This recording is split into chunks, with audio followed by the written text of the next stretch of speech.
Hello everyone, welcome back to the next video. In this video I will show you how to generate a release APK for native Android application using Android Studio.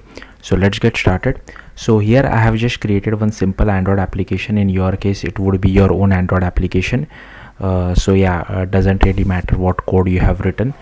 All we need to do is generate a release APK. So all you have to do is, the simplest way according to me is just open Android Studio. Just open your project inside Android Studio, then go to build, go to generate sign app bundle /apk. Now there are two things, Android app bundle and APK. Typically if you are planning to deploy this directly to the Google Play Store, you should use Android app bundle because that is the recommended approach. If you directly upload an APK to Google Play console, your app might get rejected as well, because Android app bundle is the recommended way. Now what is the difference between Android app bundle and APK? Typically there are different architectures for Android. So suppose if you are including one library which is different for different architectures of Android, right? If you select APK, then it will give you that particular library for all architecture in a single APK file. You can use a concept called split APKs as well, but I don't want to go into that. Given that we only have APK and Android app bundle. So inside Android app bundle also it will give you one single file, but once you upload it to Google Play console, Google Play console will automatically split into different APKs, and also it will when a user, so suppose I am a user trying to download your app for Android architecture ABC. So I have a device which has an Android architecture of ABC. So when I search for your app on Google Play Store, it will automatically show me the right APK which has been split from Android app bundle depending on the architecture of my Android device. So we don't have to worry about all this stuff, okay? But if you're not planning to deploy on Google Play Store, it is an internal testing, then you can select APK. Okay, for now I'm assuming that most of you will be planning to deploy it to Google Play console if you are generating a release version of your app. That's why I'm selecting Android app bundle. Then I'll click on next, and here you have to give a key store path. So if you don't have one, you can just click on create new, and here first you will have to select this folder icon. Just select that, and here you can just go back to where your Android application is located. So this is my Android project, right? So I can just select this, and here you can name it whatever you feel like. I'm just naming it as untitled. Like giving a name as untitled is a bad practice, but it's fine. You can give it some proper name based on your app name, but I'll keep it as untitled for now, and I'll click on save. Okay, then here you have to give it some password, so I'll just quickly give it some password. Okay, and same password I'll repeat it again.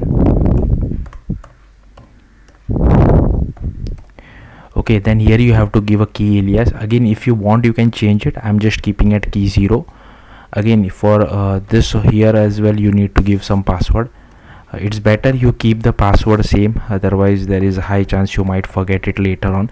That's why for all the things I'm keeping the same password. Now here you can change the validity. The higher the number, the better, according to me at least, and so that you don't have to worry about it only after 25 years down the line. Like we don't know if after 25 years Android will still be there or not, but still it's better to keep the version number as high as possible. I'm keeping it 25 for now.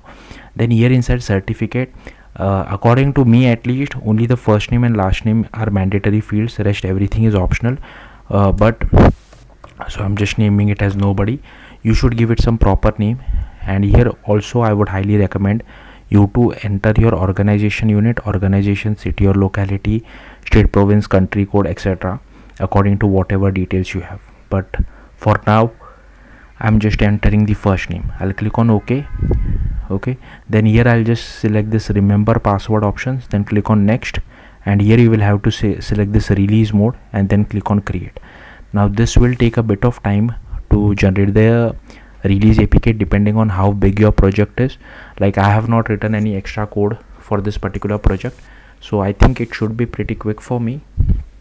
But if you have multiple libraries, multiple modules inside your Android application, if it is extremely complex, it will take a bit of time.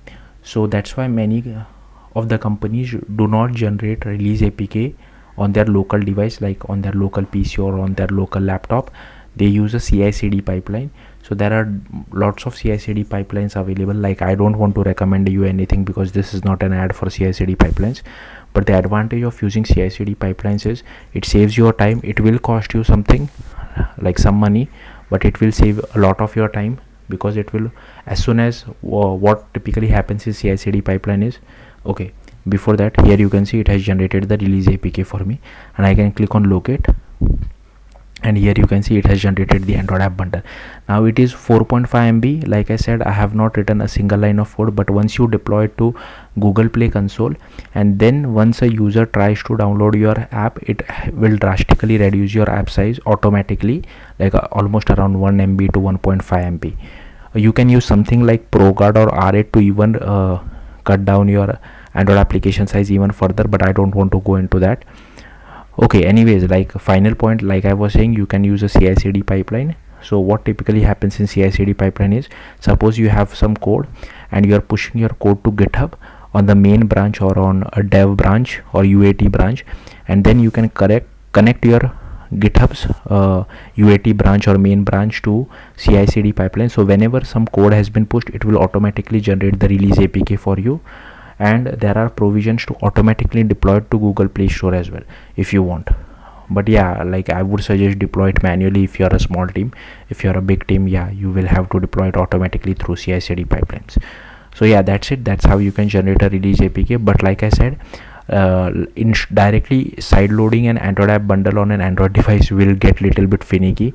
You have to do some extra steps. So if you're trying to side load, you can directly generate an APK. Don't worry about the app size for now if you're just side loading it for testing purpose. But yeah, while deploying it to Google Play console, it's highly recommended to use Android app bundle. So yeah, that's it. Thank you for watching. Bye.